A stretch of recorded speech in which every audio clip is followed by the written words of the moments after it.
하나님께서 아벨의 제물인 양을 받으시고 가인의 제물인 땅의 소산을 받지 않으셨다는 건 바로 신약의 예수님의 제사를 모형하고 있다는 거예요.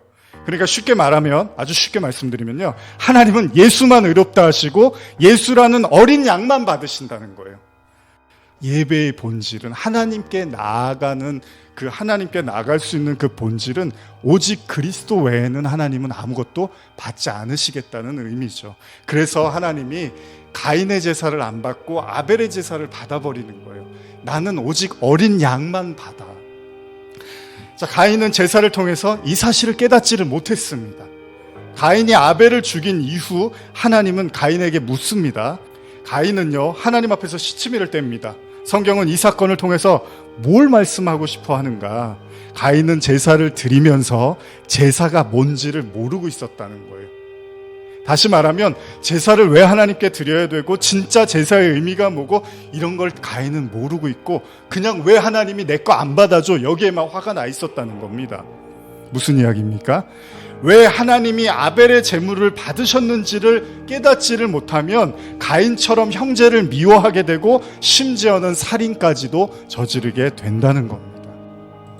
자, 요한일서에서 이미 말씀하셨던 것처럼 가인이 아벨을 죽인 이유는 자기는 악하고 아벨이 의롭기 때문이라고 말한 것처럼, 자, 우리가 제사를 통해서 예수 그리스도의 선함과 동시에 여러분과 저의 악함, 의롭지 않음을 깨달아가지 못하면 그걸 제사라고 하지 않는다는 거예요. 예수도 받아주셨으니까 나의 의도 받아주셔야죠. 제사는 그런 게 아니라는 거예요.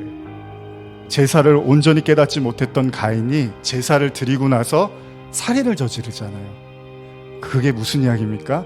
제사의 방향이 완전히 잘못되어 있었다는 거죠. 여러분, 오히려 예배가 형제에 대한 미움을 더 불러일으킬 수 있다는 그런 의미도 있는 거죠. 그러니까 제사의 목적은 무엇입니까? 우리는 제사를 통해서 왜 예수는 의롭고 그리고 왜 동시에 내가 의롭지 못한지를 배워가는 건데, 가인은 하나님께서 왜 아벨의 제사만을 받으셨는지를 고민했어야 되는데 고민하지 않고 그냥 자기의 걸 거부하신 그 하나님에 대해서 화를 내고 분노하기 시작했다는 겁니다. 우리가 한 가지 깊이 생각해야 할 것은 제사의 목적은요, 왜 내가 하나님께 제사를 드려야만 하는 존재인지를 먼저 깨닫는 게 제사입니다.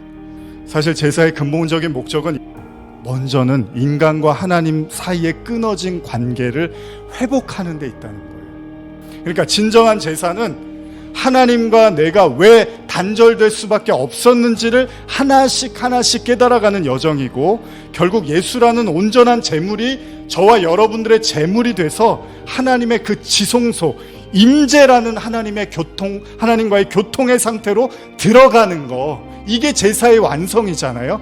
그래서 예수님이 십자가를 질 때 뭐라 그럽니까? 내 육체가 휘장이라 그래요. 내 육체가 하나님께 들어가는 문인데 내가 십자가로 찢어서 열어버리겠다는 거예요. 그리로 우리를 들어 넣게 했다는 거잖아요. 그러니까 제사의 목적은 뭐예요? 여러분들이 반드시 하나님 안으로 들어가게 해줘야 되는 거잖아요. 가인은 이걸 몰랐어요. 자, 그러기 위해서는 우리가 어떻게 해야 되죠? 반드시 여러분과 제가 사랑해야 될 형제가 있어요. 누구예요? 예수라는 형제. 그러니까 형제를 미워하는 자마다 그 속에 영생이 없다고 말할 때 그 형제에 포함되는 대표적인 사람이 누굽니까? 예수라는 형제.